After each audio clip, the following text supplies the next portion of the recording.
उत्पत्ति 8 अध्याय का 20 और 21 वचन। इस कारण यहोवा ने सुखदायक सुगंध पाकर सोचा कि मनुष्य का कारण मैं फिर कभी भूमि को शाप न दूंगा। यदि मनुष्य के मन में बचपन से जो कुछ उत्पन्न होता है सो बुरा ही होता है, तो भी जैसा मैंने सब जीवों को अब मारा है वैसा ही उनको फिर कभी न मारूंगा।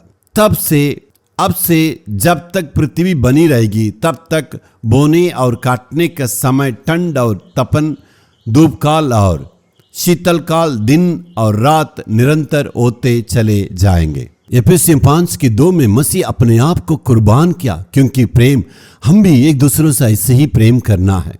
प्रेम का मतलब है हमें देना है। जैसे फरवरी 14 में आने से आई लव यू कहने से बनता नहीं है, हम प्रेम के लिए कुछ देना है। पति पत्नी से आई लव यू कहने से क्या लाभ है?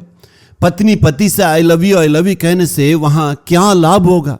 पति की आवश्यकता को पत्नी पूरा करना, पत्नी की आवश्यकता को पति पूरा करना, माँ बाप की आवश्यकता को बच्चे पूरा करना। इसका मतलब प्रेम को प्रकट करना है। देने के वक्त में कुछ दर्द हो सकता, नुकसान हो सकता, यही बलि है। पिता परमेश्वर ने अपने पुत्र को हमारे लिए दिया, प्रेम प्रकट हुआ। यीशु मसीह ने अपने जीवन को हमारे लिए दिया है, इसलिए प्रेम प्रकट हुआ। जो कोई अपने दोस्त के लिए अपने प्राण देने के लिए तैयार होते हैं तो प्रेम प्रकट होता है। इसका मतलब प्रेम एक बलि के रूप में होती है। उसे सुगंधित होकर परमेश्वर हमें आशीष देते हैं।